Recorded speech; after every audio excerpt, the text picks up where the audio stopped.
My question to you would be, what do you need in a relationship, like emotionally or physically? Like, what would you want from a partner? It doesn't have to be a woman or a man, but in a love, right? Well, how do you receive love in a relationship? That's a good question, Pete. Well, in my case, I would say my love language is gifting and acts of service. Is that the other one?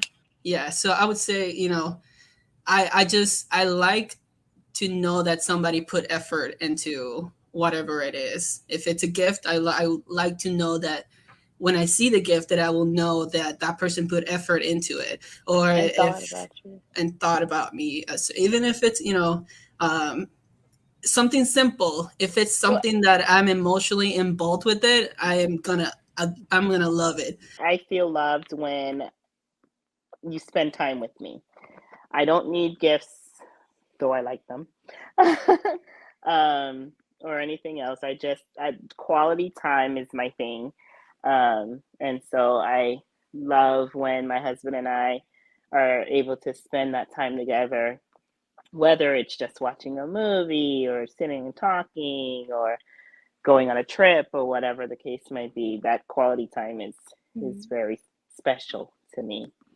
Now, And what about the uh-huh. need part? The need part. Do you feel like it's important for you to show him you need him?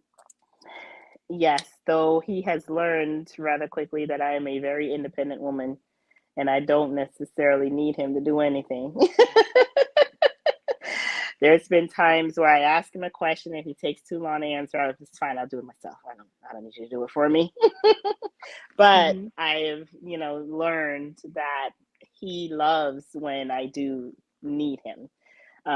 Whether it's to do something, to fix something, or he loves when I need him to fix something, or just, give me some sort of support. That's very important to him. Hmm. So I try to um, allow myself to, need him from time to time. Of course, I will always So, do you be able like to do things purposely when I need fall it. back? You like and like, you know what? I know I can do this, but let me let him do it Yes, because you know I he do needs to that. feel that. Okay. hmm I don't do it all the time, but yes, I do. I do know that he needs that. So Oh, so you're from a time good to time, wife. I do. I try to be. I mean, we've been married for almost 14 years, so I guess I'm doing something right. Awesome. Congratulations. I love to see when love works and they stick it out and stay together and you're happy because you sound like you're still smiling. Oh yes. Oh yes. What happens if he watches this and now he knows that you pretend? Bit of devil's advocate. Shucks, Oh, I didn't think honey, about that, Alex. I can't get the box. Oh Cut no. that! Get it Cut! I out. won't swear, but cut that! I know you can, but you're actually falling and hurting yourself. Oh, you've created your own kind of worms here. I'm just, yeah. Go ahead, Sayana. So, like everybody, I like to think about what the question is and what I am like and the terms that I'm using. A lot of people will use that, no, I don't choose to, I don't need you, I want you, right? But what is the difference between needing and I want something? So I would say that, but first to answer your question is men need to feel needed because they're natural protectors, of the people they love. And they want to feel like they can do something for them. And it's not necessarily like to say, oh my God, I need you to be here all the time, because that's Hmm. codependency. There has to be a balance. But that's Right. what makes them feel proud and value. When they do something for their family and they fix it, ah, their ego is like, whew, you know, and that encouraged them to continue to do better, because that's just encouragement. And that's for everybody. It's like when you say your kid, hey, great job, you did amazing. Right. And Hmm. they just keep going and try harder and harder, because that's just human nature. So the need to be needed is individual. It's for, it's a sense of significance for each person. But that doesn't mean that you don't love yourself, because it's a lot of people concentrate on seeing the negative part of it. We are humans. We all need to feel needed in a way. Why? Because it's part of, we want to be part of a community, and we want to feel needed, like we're use, like I don't want to feel useless. So I want to feel like the community need me. Hey, even if it's just to clean, to keep this thing clean, we need you to do this, So it's more like a human type of thing. But I need you speaks of what you can do to the other person. It focuses on the task you perform.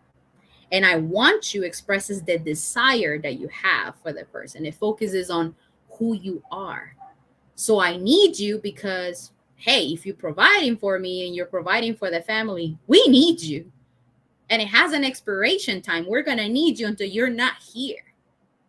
Right? Because once you're not here, I'm going to have to figure it out, But in the meantime, I need you.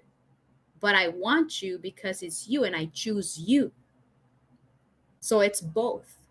And I love it, when you actually think about all of this and separately, it's not like I just want you, no, but I also need you in my life. I want you to be here, because that makes me who I am.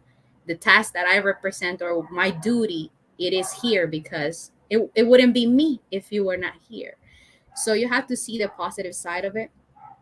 And I would say, that the negative part is when it becomes a codependency, that you cannot do anything without the person being around. That's another story. But right now I just wanted to mention like the positive side of it.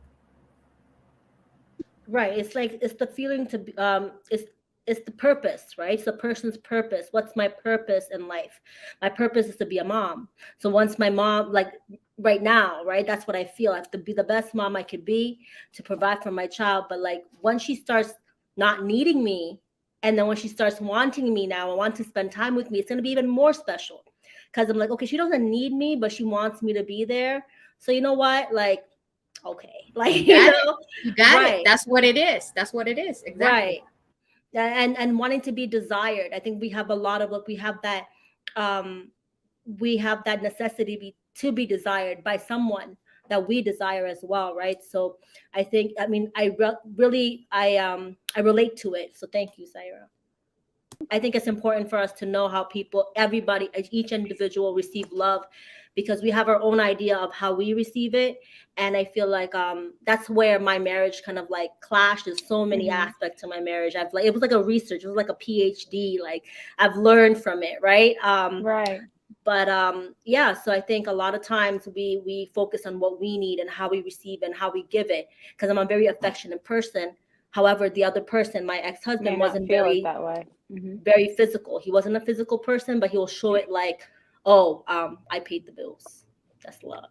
I'm like, no, like, give me some praise me. I got dressed up for you. Like, that's how I used to receive it. I'm like, I want to be praised a little bit, appreciate. Like, so I want to. Are you words of affirmation? Have you taken the words of affirmation? Mm-hmm. Yes. So words of affirmation, acts of service. So those are my main two. And how I give it, I think, like, I used to give it just how I want to, but like in my relationships after, I did try to date. I think it's too soon too, because it's only been 3 years. I realized that I have to ask the person. I'm like, hey, what do you want from me? Like, what is it that you really want? Communication is so important. And I feel like a lot of people don't know how to communicate. And we still kind of like overlook that because we like the person's overall like appearance. But when they like, we don't really take in like, hey, this person's not really communicating with me, but we still accept them as to who they are. And then later on fall into this little rabbit hole of like, oh my God, like, why won't you communicate? But I never communicated in the first place. So, right. You overlooked it because they were attractive.